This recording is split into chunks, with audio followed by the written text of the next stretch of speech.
Welcome back, everybody. We have Your Highness, Oh, the Queen of Confidence, all the way in Melbourne, Australia, and I love everything about her. oh, It's just she's super real, raw, real, amazing mom. You know, she shows you what she does behind the scene on camera, which it's like what attracted me the most in like looking through your Instagram. And how cool, the coolest part is we didn't even meet on Instagram. We met on YouTube in I a comment. know. So welcome. Yes, I know. Thank you. Yay! It's so good to meet you and be here and virtually meet y'all. I think that's really cool how we met because, like, hustle mamas, like we were on social media being social and chatting away and then became friends on Instagram. And I love that. Like, that's amazing. I know we get Yeah. so much opportunities to connect with each other now. And I think, Yeah. you know, with the mom empowering moms and women empowering women and all these power just coming together has become Totally. such a great energy, and it's shifting the universe. I don't know if you read a lot of Mhm. energetic spiritual stuff, but if you look at the Earth's core from the universe, it's actually changing, according to a friend of mine who's Yeah. studied a lot of those. So I think it's our time, and we want to hear all about you today, and we want to know who you are and how the heck did you get in Australia?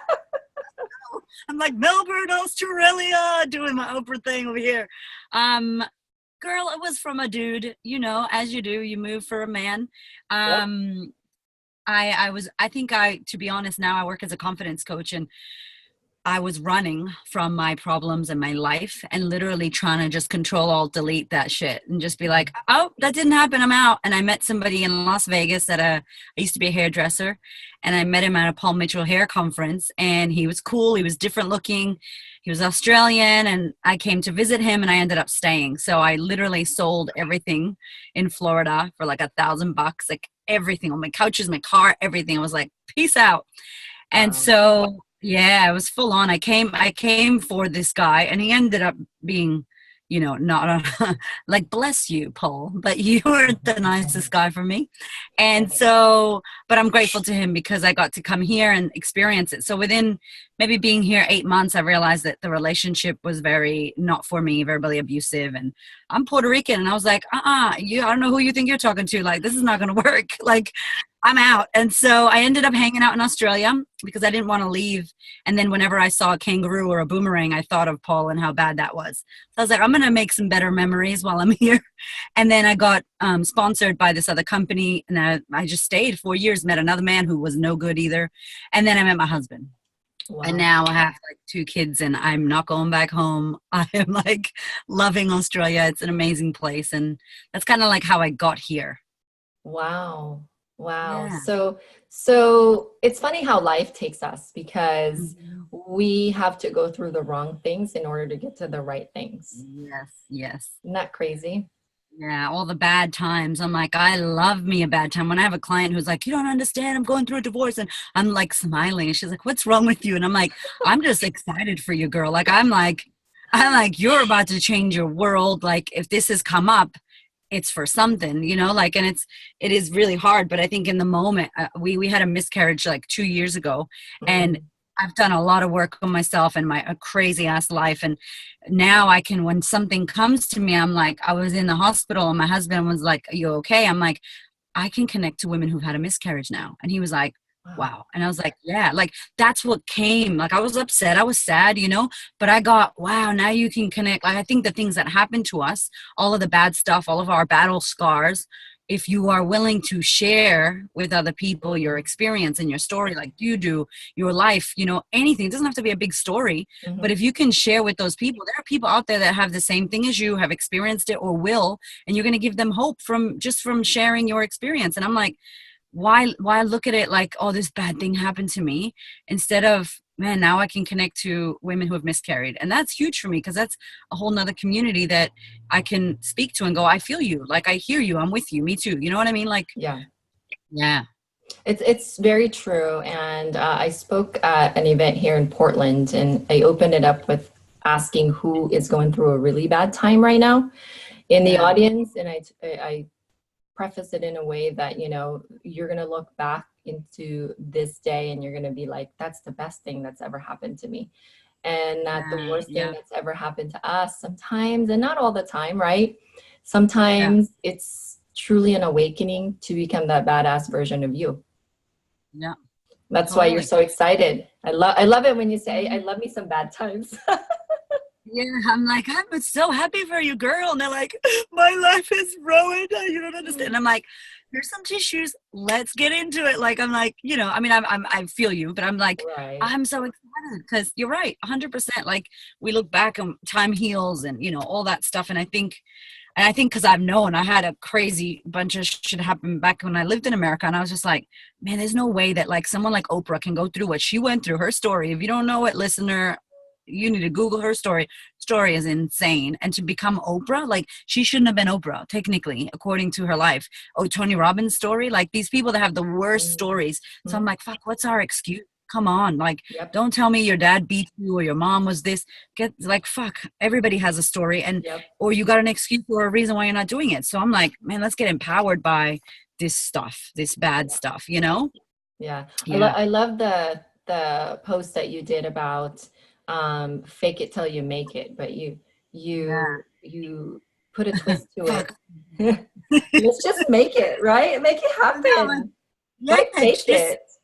Act as if already, like instead of, I think fake it till you make it is hard because the lack of, there's lack in that sentence. Like just fake it till you make it. Like as if you haven't made it and you're shit right now and you just have to be fake. And there's so much, the words have energy, you know, right? It's like, what words are you using? How are you explaining where you're at right now? And like, it's going to keep you in a place, you know? And so I don't know. I get this crazy intuition in the shower and I'm like, oh, that's going to be a good quote. And my husband's like, are you talking to yourself? I'm like, yes, I am. Like, I need like a Sharpie that you can write on the shower and be like, because don't you feel like, because you don't have kids in the shower? Sometimes I do. But when I'm alone, I'm like, all this stuff comes from like the universe. And I'm like, I know. I want to write it down.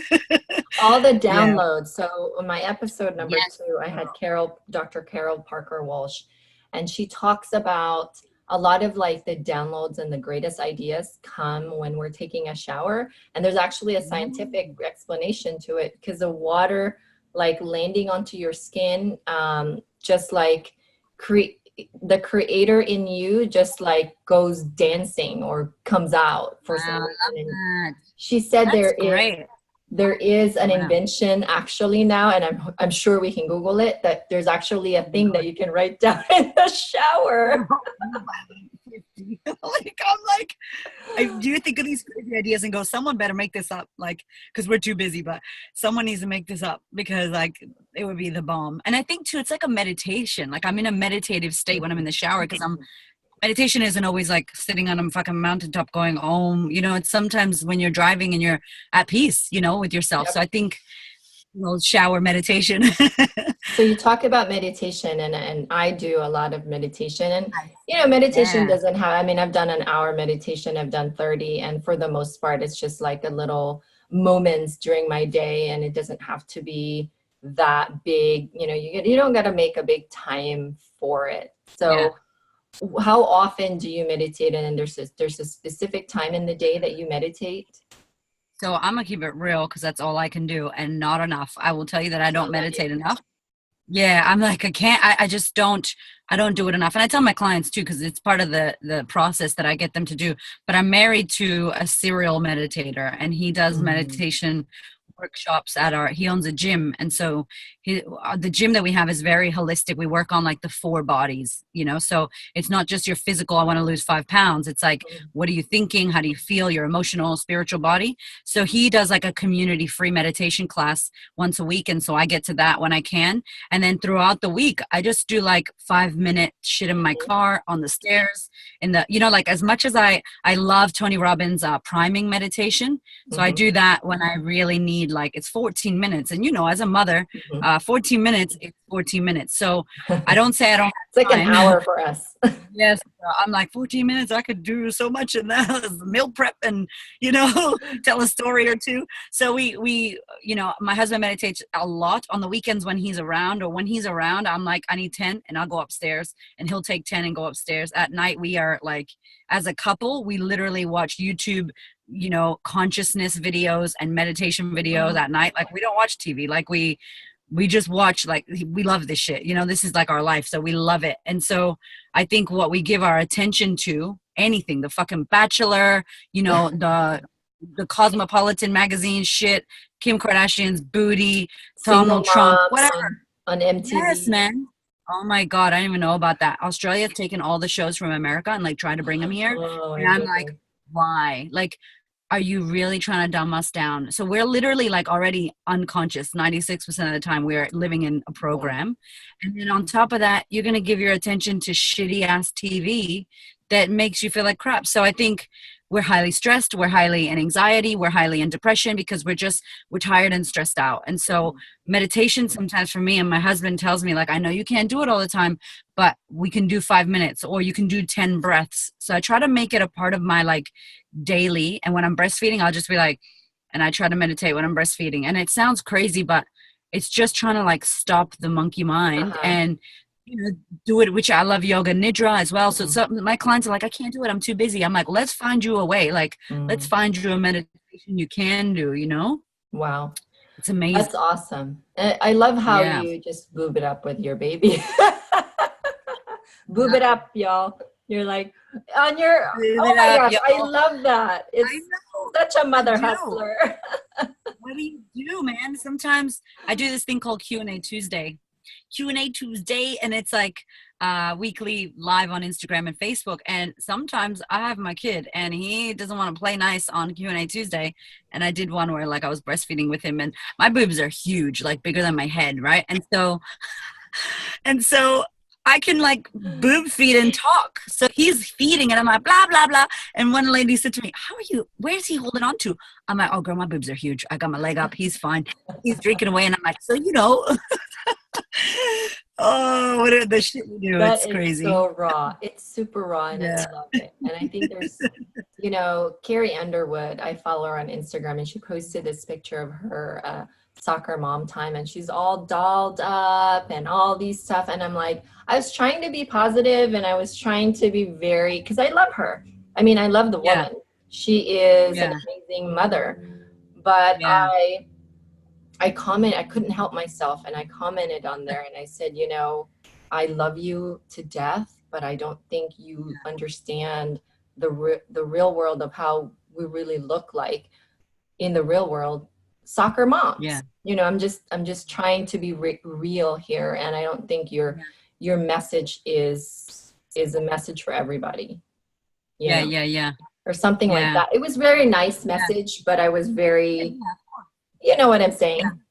Yeah, I think the power that we have is that we can be the change, you know. And I did a post ages ago where another shower intuition, and I was like, you know, because women message me and go, oh, your cube is so real, we need more women like you. And then I always write back, you do it then. If you want more women, you be the woman. Like, you know what I'm saying? Like, how do we wish for other people to do this thing to inspire us? Like, we gotta be like, are you posting perfect photos of yourself with fucking filters and waiting and doing 75 selfies and not posting shit because, you know, you don't look right today, or you're not doing a Facebook video for your business because, you know, you're gonna use you don't have a filter, or you got a pimple, or it's morning, what, all these excuses. And I'm like, fuck it, post a fucked up ugly ass photo of yourself looking like a hot ass, you know, with like eye boogers and your nails.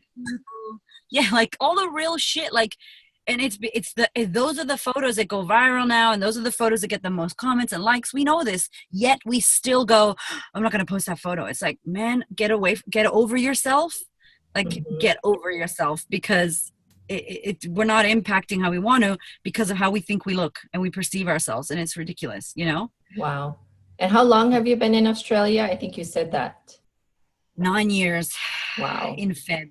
I know. And I said to you that there's no Puerto Ricans. So there's Latinos. There's heaps of Latinos. Okay. No Puerto Ricans. Like, Puerto Rico, like here I go, Australians are like, where's Puerto Rico? Like I'm some kind of species over here. Alien, another planet.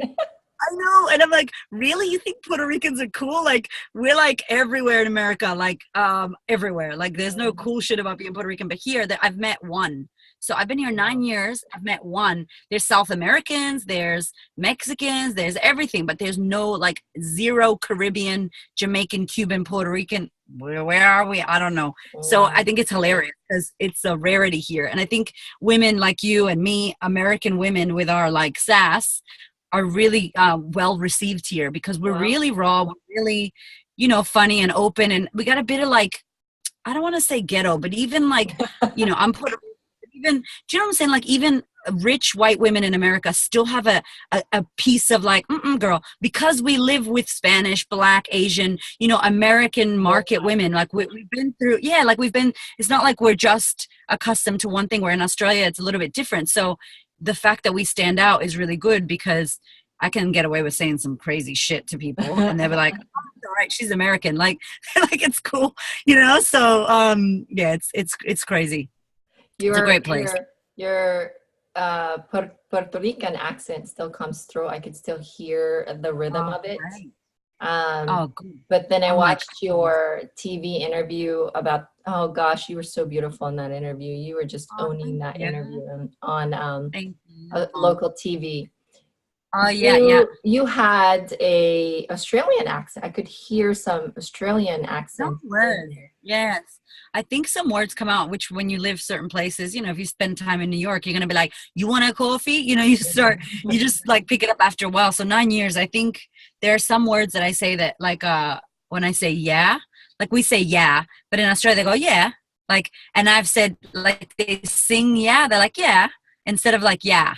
And so I say that and I'm like, oh my God. And mum and Melbourne and like little words, I think after a while. So I hope I still sound American. People in Australia don't think I'm Australian. So I think still there. What do you love about Australia that is not in America?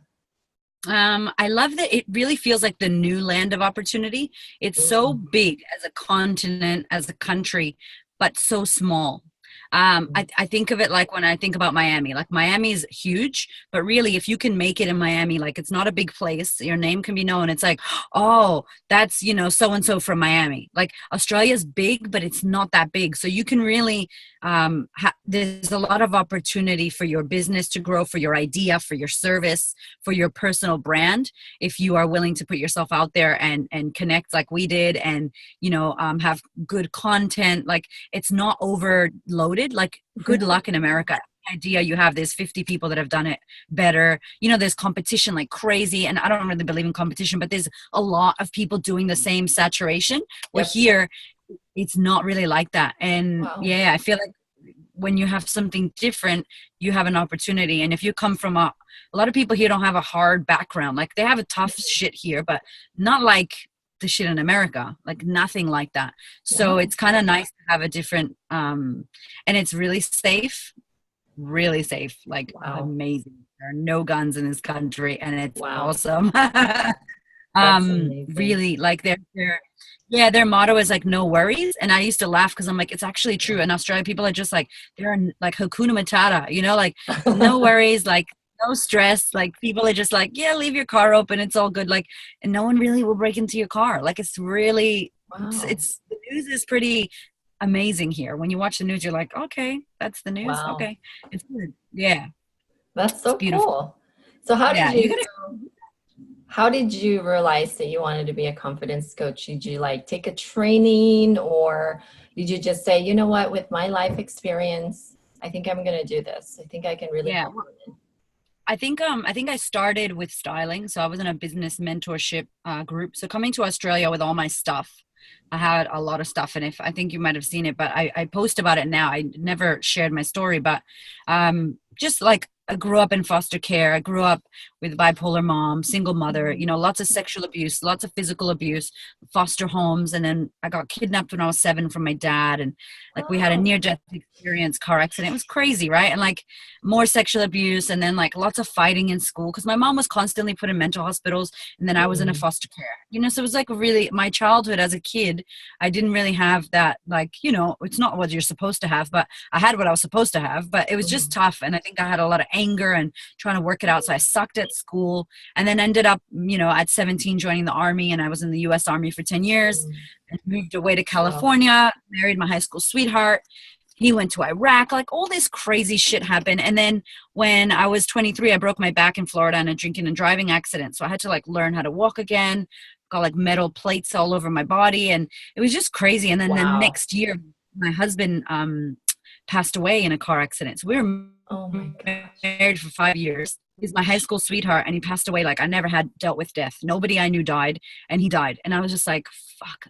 And I think that was like my big, like, so much trauma, so much stuff, and then dealing with that. And I just was like, nah, I can't handle it. And I was scared I was gonna get bipolar disorder because my Mm. mom, this is the power of your subconscious mind. My mom told me when I was a little girl that she got bipolar because her dad died and she cried a lot. So I Wow. associated with crying a lot when someone dies with equaling a mental disorder. So when Gio died, I cried, but I didn't want to deal with it. So I just deleted it and was like, I'm okay. I'm okay. I'm drinking. I'm like, no, I'm okay. And literally moved to fucking Australia to try to Wow. like delete my life. I never dealt with my shit until I came here and met my husband, who was my personal trainer and friend. And he introduced me to his friend who was a coach. She was a life coach and a clairvoyant. And I was kind of like, I didn't grow up in church, but I had found like a Hillsong church in Sydney when I lived in Sydney. So I was like getting into like Hillsong, which is fine. It doesn't matter what you believe in. But at the Mm. moment, I was just experiencing God and all that stuff. So I was fully like Jesus from the Bible. And my husband's like the universe. And I'm like, what the fuck are you talking about? So it was a full on, like, I was in my clairvoyant session, like praying, like, oh my God, this witch bitch, I hope she doesn't do some voodoo shit to me. I'm about, you know, like crazy. And within a year of working with her and doing deep work, like I'm talking pulling out my old shit and dealing with it, it was really hard and very emotional. I now believe in everything. I'm not like a God, cheat, Jesus, Catholic, whatever. I believe in universal Mhm. energy, all that. So all gods and everything. And then within a year we worked, like I spent 50 grand. I joined programs. I did seminars. I read hundreds of books. Me and my husband both, we've spent like $100,000 on self development and life Mhm. coaching. Mhm. And at the end, I was like, this is the shit. Like, this is amazing. And then I started styling. I started doing styling workshops and helping women like dress for their shape and like love themselves. And I realized in that work that I really loved helping people feel better. Because remember, I was a hairdresser in America. Um, but what happened was I realized that no matter what we had on, no matter how much makeup or what Gucci, whatever you were wearing, if you had thoughts that you weren't good enough, that was the shit. So I was like, Yep. you know what? I'm gonna scrap the styling and just go inner work, inner wardrobe, cleanse Ooh, the inner wardrobe. The thoughts that I don't love serve that. you, throw them away. Yeah. So I launched that and I never went to a coaching school. I was like, I need to. My husband's like, honey, and this is the thing for y'all. If you're out there and you have a business and you are like, who am I to do this? Here's my little tip that my coach gave me and my husband reminded me and said, you will never attract anybody in your business that you cannot serve. Never. You Mhm. on a level of energy space, like I'm not going to attract an Oprah Winfrey to come coach like with me if I'm not at that level. You Mhm. attract the level you're at. So trust that you can help the people that come to you. So I was like, all right, you're right. So everybody who comes to me, I know I can help them. And if I think I can't, I'm just expanding my next level. And obviously I'm growing. I do seminars and I spend a lot of money on myself because I think that's the best investment. But yeah, that's kind of how it started. And I was like, fuck it, I'm going to do this. And we launched it this year. And like my business has like quadrupled, which is That great. is that is amazing because it's so right. I have seen this woman's comment on one of the Facebook comments, and Yeah. she said something about she thought she was strong until she lifted a barbell. And I said, and her story was phenomenal. And her story literally is like she's a badass in life, right? Yeah. And so she's mentally strong. But I think I think she felt good when I said, you know, your physical strength has nothing on your mental strength. And Yeah, you totally. sound like you are so mentally strong. So it's just what you tell your mind, because your mind can kind of trick you all over the Yeah, place. of Um, course. I love the inner wardrobe thing that you said. So Yeah. congratulations on all that success. Thank That's you. amazing. Thank you. Yeah, So it's been scary as hell, but it's good. I always say when it's scary, that must be right, and that's the energy that's Totally. pulling you. So it's a Yeah. pull. Yeah. So you should be doing it. So who Yeah. is your favorite story? I know you help a lot of women, right? And Yeah. one of the thing that I just heard you say earlier on when I was stalking you on Instagram was that you had received a message from a mom and her little girl listening to your podcast, Yeah. and it's amazing Yeah. feeling, and you just kind of cry. And it's weird when you're aligned, you know, when you're aligned in what you're doing Yeah. and you know you're changing lives or you're impacting people, when you receive those kinds of messages, you're super Yeah. happy, but because you're super No, happy, like it comes out as tears, right? totally. So, favorite story, client story that I'm sure all of them are your favorite, but which story stands out? A couple of stories. Um, okay. I think oh God, there's so many, as you're right. I think one of the biggest ones was my first client, because I did, like Marie Forleo says, I did my first coaching client for free. So I said I found someone who I knew was in strife, and I knew enough about her, and she literally, her whole world, every part of it, family, work, career, love, crumbled shit. It was like rock bottom. And I'm like, hey, do you want to coach with me for free? I'm gonna experiment how we do this program, and it's 3 months, and no pay. I just wanted to see if I could get results with the woman. And obviously she took action, because she was in a lot of pain, and we take action when we're over it and we've hit the threshold. And insane. I mean, she went from like not working to finding her dream job, not knowing what to do with photography, because she wanted to do that like as a hobby, a secret hobby. And I love when we have hobbies, especially mothers, because we lose our purpose, and the Mm, gift and the shit is in your hobbies and the fun shit. So she ended up like winning this award for this art, wow. exhibition that she entered. She never even did art. She never even did photography. And then she found love. And it was amazing, because I was like, whoa, is this just like beginner's luck right now? Or she took lots of action. And then the lesson as well there, as soon as she hit her threshold and was rocking, she was like, found love. And then love fucks us up. If you are looking for love and you are single and you've been single for a long time, you find your dream love, your dream man, your dream woman, whatever you're into, your dream whatever. And then all of a sudden they stop working on their shit. And I didn't realize that, but I have a lot of clients that look for love. And I say to them, don't you stop booking your sessions when you find your dream love, because then it shit hits the fan. So it Yeah. was great, because she got everything she wanted. And I got to see the kind of client I wanted to work with, but also realize that lesson. And then obviously that lady, that lady, I think, God, the power of you doing whatever it is you want to do. Obviously you're talking to business women, business mamas, moms with a side hustle that want to help somehow empower the world or change the world. And Mhm. I think the power of you getting out of your own head and doing the thing you want to do, because the thing we all are doing are for other people. The work you do is for others. You're Mhm. here to help others. I'm here to help others. And if you were to say, oh, I'm too embarrassed to do my podcast, I'm too embarrassed to speak. I saw you did a speaking event, right? And it was about being inspirational and not being like, as leadership. If you were too scared to public speak and you didn't do that, the people in that room wouldn't have been impacted by your message. How many lives do you think changed? You might not even ever know the lives that you changed. So when you are, I did an episode called Are You Self-Obsessed? When you obsess about, I'm not good enough, I'm shit, I'm this, I'm not that, what are they going to think of me? It's like, fuck it, out of yourself and step into someone else.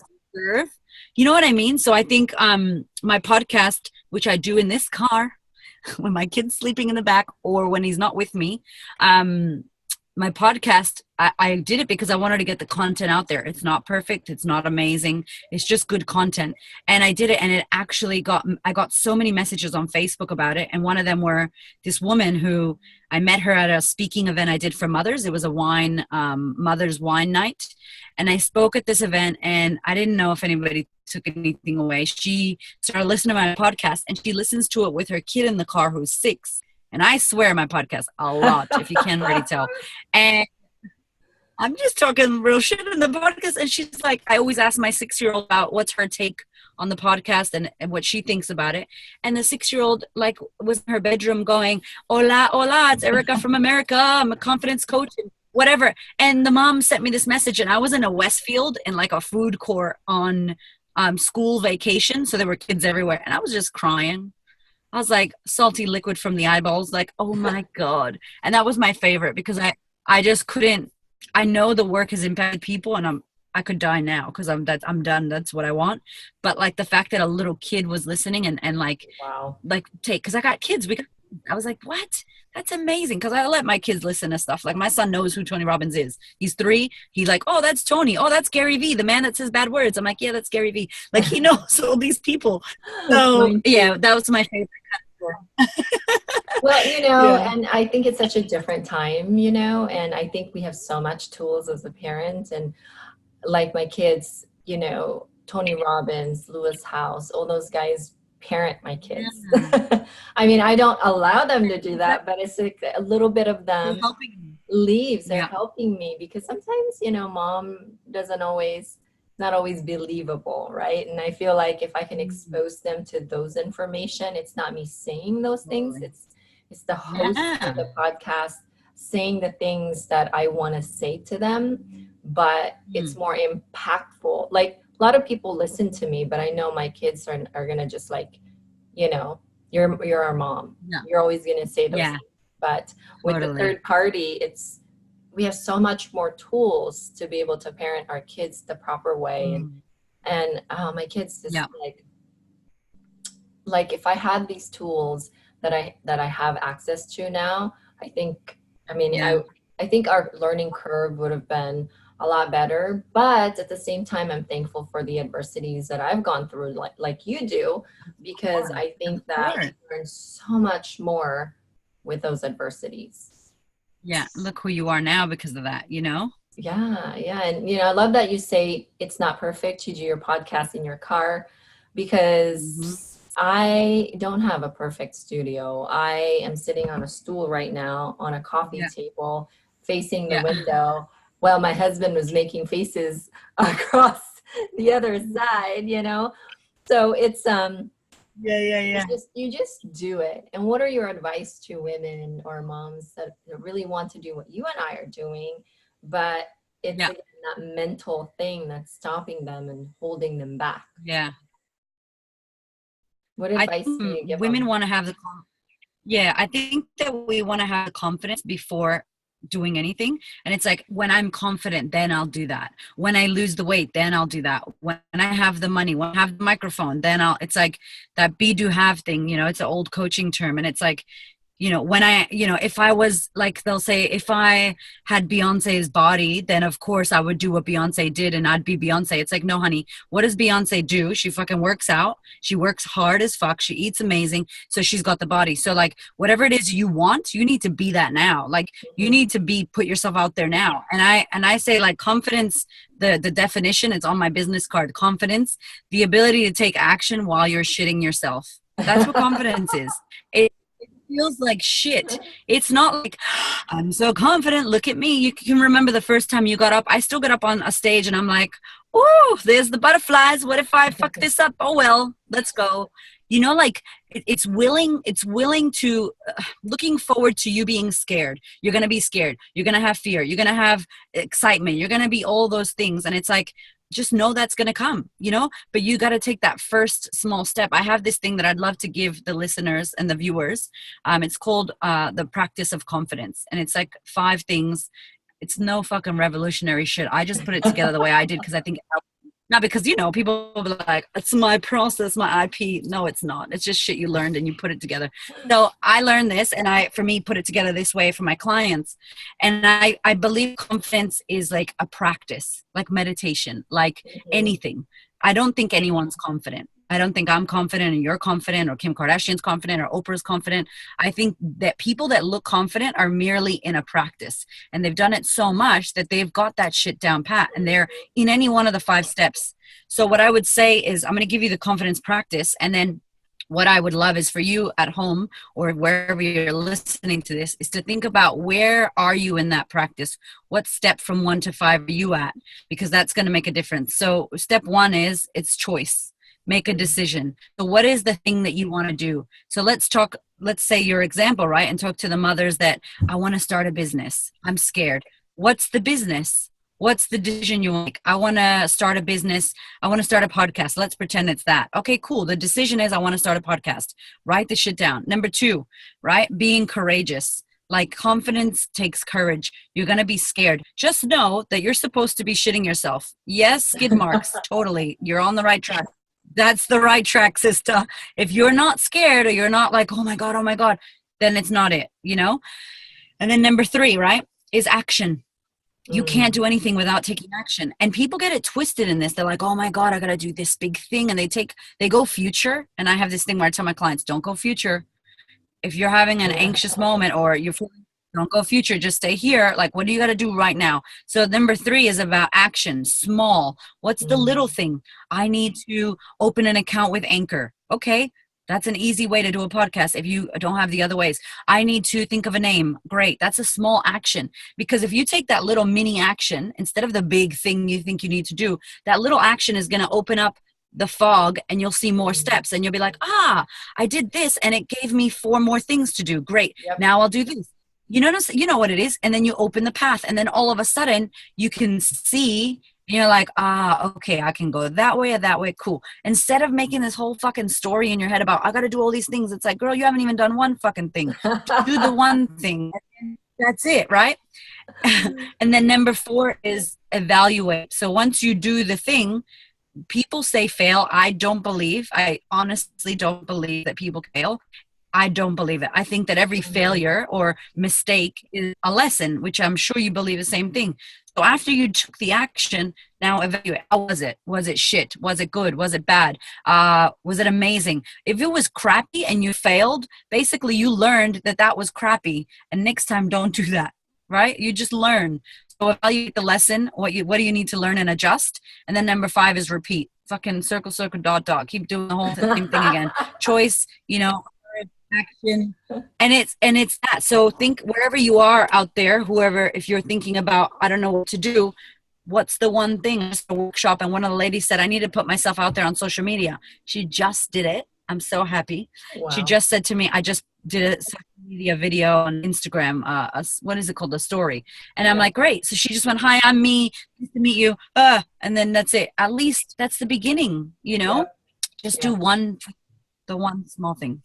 That's beautiful. I love those 5 steps. And I love how you said it's not revolutionary. It's basic, right? Yeah. The most basic information is often overlooked by people, because we think that the information that works so good are sophisticated and complicated, Yeah. And I love how you said that just take micro actions and little actions. And you talk about Beyonce, like, if you want to be Beyonce, she looks like that because she does this. So behind the scene, I think a lot of women and people in general, we just see the glory. We just see the glory. Yeah. And we forget their steps that you get. Glory. Yeah. Yeah. It's hard for everyone. Everybody feels. Yeah, everybody gets, it's not easy for anybody. There's no overnight success about any of it. And literally, I think I've got a lot of clients that are like, hold on, I want to figure it out. One of my clients wants to figure out the whole business. I'm like, honey, just do one thing. You'll get more information. You'll get feedback. If you try to figure it out in your head, we live, 70% of us are living in stress most of the time. So in your head, you have edits in the past, you're conditioned, you're going to make up all the bad things that are going to go wrong. You're not going to go like, just do one thing, get the feedback, and then adjust it. I've changed my business. I was a stylist. I used to do workshops. Now I do confidence coaching. It'll change again. Now I'm speaking. Like you don't, I would have never seen where I'm at now at the path, because I had to walk it, and then it changes. So you don't get to know at the end. You got to do the fucking work, and it's work. Yep. It ain't easy, but you can do it.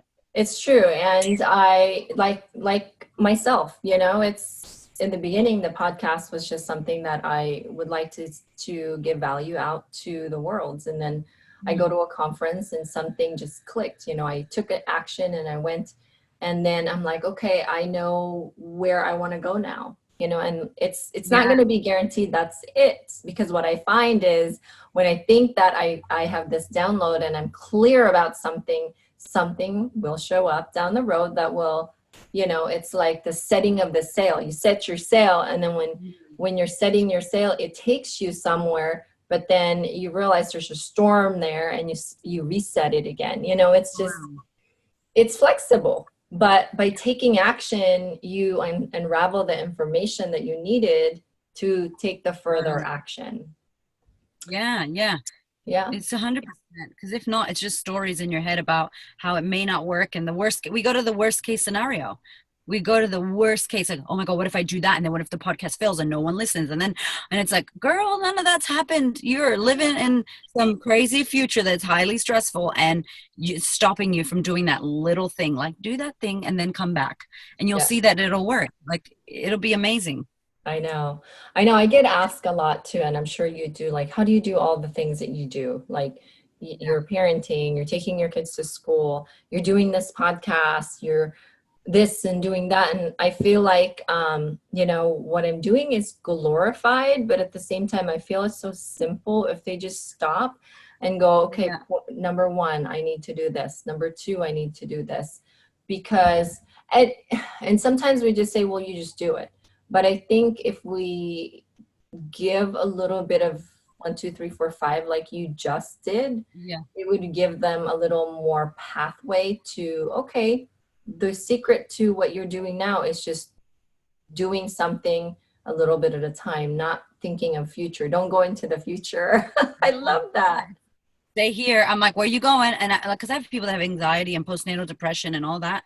And let me tell you, I know this is off topic, but it's so a passionate rant that I have inside me that I'm not going to do right now, but I'm going to do. And I've done, but it's like when you feel like you're having a moment, we have postnatal moments, we have anxiety moments, we have depression moments. You don't have this fucking disease label across your face that you are now postnatal disorder woman. That's not who the fuck we are. Everybody's got moments. Welcome to motherhood. It sucks ass most of the time. It's hard as fuck. I want to kill my kids, right? I'm not gonna, but I want to throw up. I'm like, you little shits, right? It's hard work. It's supposed to be. There's nothing wrong with you. It's not perfect and beautiful like the Instagram people tell you. Stop posting those fucking perfect photos of nurseries, bitches. It ain't like that, okay? It's a hot mess everywhere. So it's like, I think we get stuck into this shit, and then we label it as it's this, and it's like, it's a moment. In the moment, you feel this, stay here. What do you need to do now? Breathe, drink water. Okay, my list, like you said, do a list. And I think one of the biggest problems that we have as a society right now is that we're in the era of information. Like, you can Google anything. You can find out anything. There is no reason why you need to be living in ignorance. No reason unless you want to.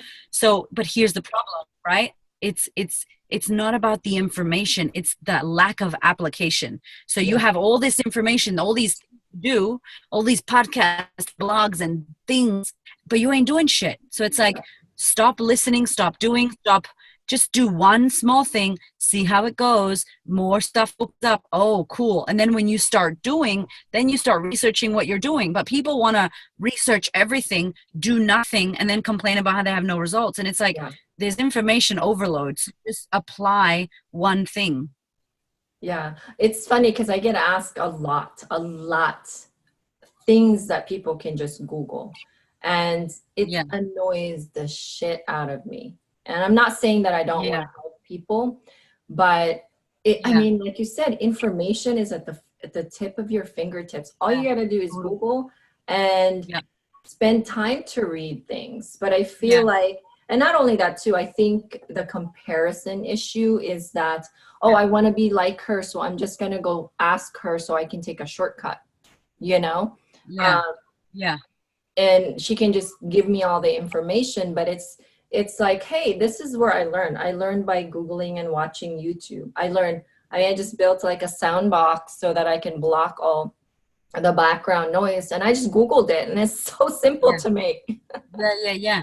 But it's because you want to as well. You know, like sometimes I think it's the wanting of actually taking it and doing it. And I call them the winning lottery numbers. I've given people like, here's your $1 million ticket. If you play this, you're going to win a fucking $1 million. All you got to do is play the number. You got to walk there and play it, and you're going to win. And people will have 50 tickets and not fucking play them. So it doesn't matter. Like, you could have all the information and do fucking nothing with it. And you're in the same place. So it's like, you don't need all that. I think people think they need all the answers, and it's like, you just need to be able to. And I think what we give time to, because people say we don't have time. Like, I don't have a team, probably neither do you. One woman band. I'm editing, I'm posting, and I don't have a social media app that I use. I probably should. Oh well, too hard right now. I will. You know, I edit, record, do all that shit, breastfeed. You know, we do all the things we do, and obviously we have support from our partners. If we're in a relationship, you must have that discussion, and you need to have the discussion with yourself. What am I willing? We don't go out. We don't have dinners. We don't spend money. We don't have vacations. Right now we are in fucking full throttle hustle mode. And I don't do my nails, not because I don't have the money. Now it's the fucking time. I record my podcast when I'm driving instead of listening to music or calling my mom, which would be fun to call my mom, wouldn't it? No. You know what I'm saying? Like you go, oh, I don't have time, but I'm watching The Bachelor. Oh, I don't have time, but you know, like, what are you doing? Like, I don't go out with my friends. My friends miss me. I love them. If you're watching, I love you. But you know, I'm hustle mode, and my why. So you got to be willing to not sacrifice, but, you know, time manage and know what's important for you. And say no when you need to say no. And I don't think we do enough. I was being real yesterday, because I get a lot of like, how do you manage your time? Like, you are so good at it. And I think I want them to see that I don't have all my shit together. So I went to CrossFit in the morning, and I didn't shower until the end of until everybody went to bed, pretty much. And so I said, you know, showering was, because I had to wash my hair, blow dry my hair. Like, it takes forever for me to do that. And I had more priorities. I had priorities to finish. I had things to finish. And so I chose not to shower during the time that I couldn't. Well, I could but then I would have to sacrifice the thing that was more important than the shower. I wasn't going anywhere. My husband was complaining about me, you know, because I showered the day before and all that good stuff. But, you know, it's like, I think I said that this is how you made time for the priorities that you have. And I posted something about that yesterday. And, you know, I think a lot of us micro influencers need to come back and come out of the woodwork and kind of erase all the fake stuff that's coming around out there, that's creating this illusion that you can be this super duper mom, when, you know, we're just trying our best just like anybody else.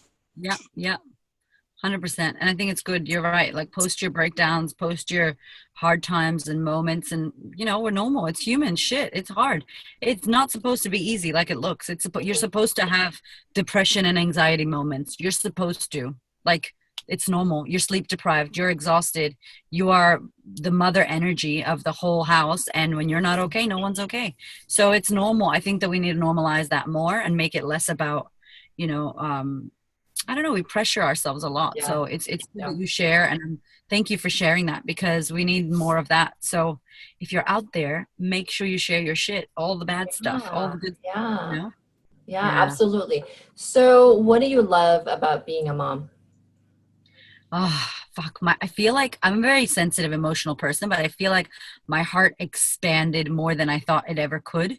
So I think that the biggest is like, I can get oxytocin and dopamine hits like drugs whenever I want to with my kids, you know, or thinking of my kids. So I think that it's a deep love. And for me and my husband is first and then my kids. That's how Uh-huh. we roll. My kids are Yep. going to leave. And if you put your kids first, good luck, girl. They're going to go marry people and be on their own and you're not going to be important. So Yep. for me and my husband, I think like it's that love that we got to extend our love for our kids, and just the gratitude that has of being a mother, and, you know, being able to, I don't know, like to hold space for a child to be who they want to be. I'm a big fan of the conscious parent and Dr. Shefeli's work. I think she's fucking Oh, love her. revolutionary. She Yep. smacks me across the face all the time and teaches me a lot of shit about, that's the area where I don't have it sorted, motherhood and parenting at all. Like I'm all fucked up. Confidence, I got you, girl. But that's, I'm like, oh my God. So yeah, the biggest teachers, you know, as you know, but beautiful, just the heart expansion. And you really feel, I think when you become a mother, you feel for murderers, you feel for dogs, you feel for birds, you feel for fucking trees, you feel it all, you know? Compassion like no other, I think, is my favorite part about motherhood. That's awesome. How do you use some of your motherhood skill set into your business? I feel like I've been able to use my business skill sets in motherhood, to be honest, because it teaches me that everything's a lesson. So instead of me, you know, I'm really conscious that I don't fuck my kids up like I got fucked up, and we do. It still happens.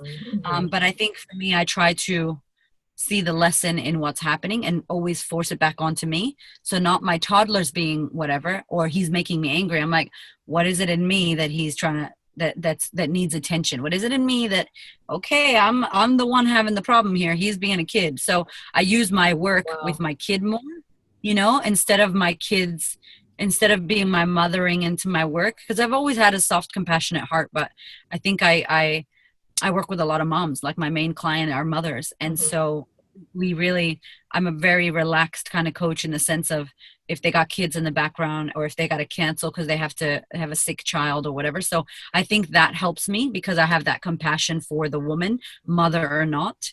But I think I use my coaching for my kids more than vice versa, to be honest. What a great answer. I love that. Because I use a lot of my business to my relationship as well. I've Yeah. always, I've always, a lot of people look up to us because we're so busy people, but we never lose sight with our relationship as husband and wife. And Right. Awesome. there is that thing that I tell them, you got to run your marriage like you run your business. A lot of corporations have mission and vision. You got to create a mission and vision for your marriage between you Yeah. and your husband. Like, what is it that you are working every day for, working hard Yeah. for? Yeah. Because when times gets tough, frankly, when you run a corporation, when times gets tough, you go back to your mission. Okay, why are we doing what we're doing, and what is it that we're looking forward to happening if we keep doing what we're doing, the vision that we are creating for ourselves? And Yeah. that's what we do. Like, we've had hard times back in the days, a lot of hard times, and we always Mm. go back to, we hold on to our mission and vision a lot Mm. when times are tough. And I really love your answer because I do that for my marriage. And Mm. I That's cool.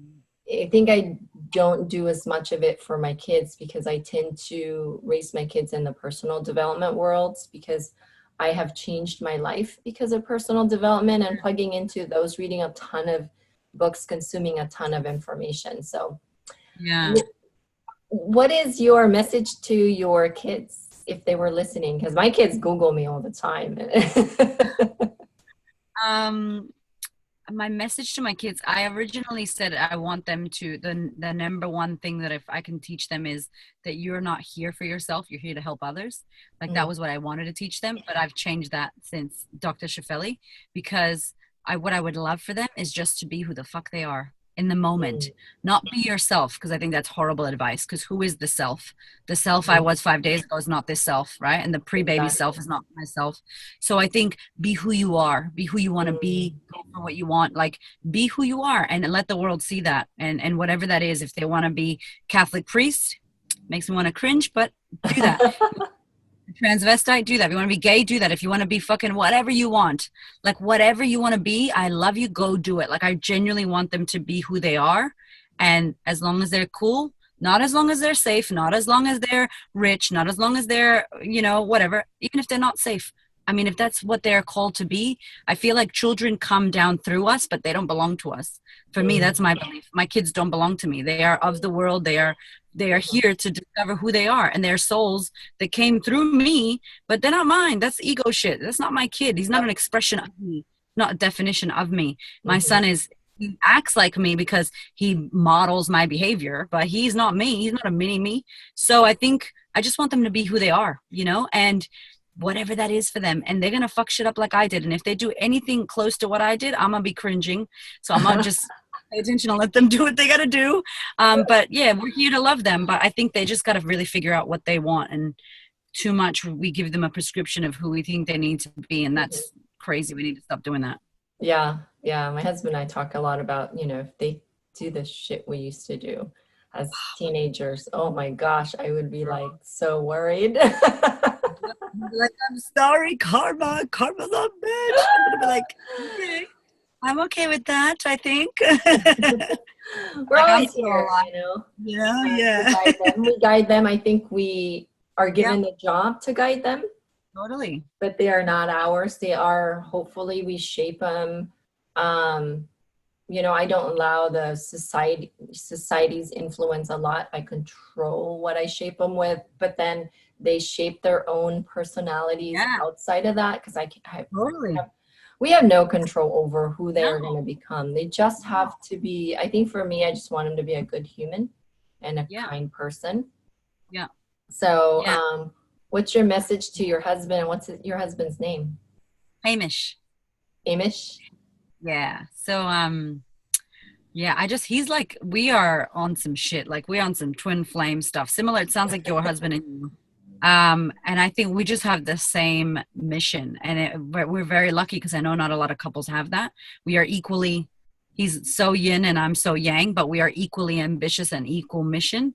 So I think, I'm just here to allow him to be who he is. And that's really hard because we, you know, unconditionally loving people as a consciousness, as a world, we haven't reached that yet. Even though we think we have, we still love with conditions. You know, I still love myself with conditions, and my husband loves me with conditions, and kids, you know. So I think my ultimate goal is that we can, as much as we can, love each other and allow each other to be who we want to be out in the world, and kind of hold space for each other. And it's great doing this work as a couple because, man, everything I read, he reads same thing. So we really, it's like we're being like, he's like the other half, but not that I'm half and he's half, but it's like he's another me, but a greater version and similar, you know. So it's great to do the walk with him, you know, to do this. And I think we've danced before, you know. I don't think this is our first rendezvous on in the universe. I definitely have past life stuff, so it's exciting, you know, to do this now. We're both in big moments of urgency to do the work of raising consciousness now, like this lifetime. Wow. So we're very, it's very exciting. Equal energy. Equal energy, but then the external, like I'm like, and he's like, hi. That's awesome. So it's fire and water. Yeah. Well, what is your message to women in the world? I think the biggest thing is I want every woman that I can touch and experience to know that it's not about what happened to you. It's about what you make it mean and what you do next with your life. And that no matter what's happened to you, no matter who you think you are, no matter what you've been through, I think that you can have whatever the hell you want. You can create whatever you want. It's just your meaning of it, you know, and you can have everything that you want to have. And I think that that's the biggest thing, because so many lives that we don't want to live for, people that we don't want to live them for, in relationships we don't want. So I would just say that I would hope that you would go for what you want to go for, and that you would just be fully self-expressed, and that you could experience that in this lifetime while you have a breath. Like 2 million people a day die. And if we're alive right now, what the fuck are you waiting for? You know? Wow. That's awesome. Awesome message. One last question before I let you go. But before I go to the question, I just really love how you show up in this world and want to give you some compliment and commend you for how you show up in this world. And I know you show up for a lot of people, and I love your authenticity. So thank you for that. And I think we need a lot more of you to multiply in this world. You're doing Oh, a thank great you, job. Claire. I acknowledge you as well, sister, for doing this. And look at us across worlds, This you is know, trying to awesome. help. Yeah. You're So in thank the you as well. you're in my future because you're the next Yeah, in the future. thing. A sunny day tomorrow. Wow, Look at psychic. this is awesome. So before I ask you the last question, what or where can we find you? So Social at the media. Queen of Confidence, make sure you put the, because I don't know what you'll find if you just go Queen of Confidence. And can I just say with that name, it's not like I am the queen. The purpose of it was she's my alter ego. And I think we're all queens and we're all royal. And I don't mean like in a tiara. I mean like royalty, like you were amazing. You were the top of the top highness, you know? And I hope to aspire to be the Queen of Confidence as many times a day as I can, you know? So you can go to the Queen of Confidence on Instagram, the Queen of Confidence on Facebook, and then the Confidence Chronicles on YouTube, and the Confident Mama on YouTube, because that's like my behind the scenes of crazy ass motherhood when I have my breakdowns. And then there's a podcast, the Confidence Chronicles podcast, which is on thequeenofconfidence.com. That's awesome. Well, thank you so much. Last question. What is your Yes. definition of a mother hustler? And when you heard that word, what came to your mind? Oh man. So I thought I loved it because I thought I do see business in that sense of mother hustler, but if you don't have a business, for me, because I am a business mother, and I think mother hustler is a woman who's out there, a mother who's out there doing the best that she can, and knowing that there's many moving parts, and that, excuse me, she's committed to the process of the many moving parts, you know, and that you don't need to get it right, that you hustling to me is like you take a punch, oh shit, that hurt, okay, let's get back up. Yes. Okay, you want to breastfeed, okay, you need food, okay, drop offs, okay, shit, you know, like a mother hustler to me, you know, is mothering, and also willing to let life take all the hits of life, get up, take them again, readjust, move around, and take them again, you know, like boxing, you know. I love the name, and I think you got to meet another lady here in Australia who you'll love, so I'm gonna send you her details later. Awesome. Yeah, I just really feel like it's community of it's all hard, it ain't easy, but we're committed to the work. Yes, yes. Thank you so much. So appreciate you. And remember to just do you, ladies. Big love. Big love. Love it. Thank you, beautiful. Thank you. You're amazing. Love you lots. Come to Australia. I will. I will. Bye.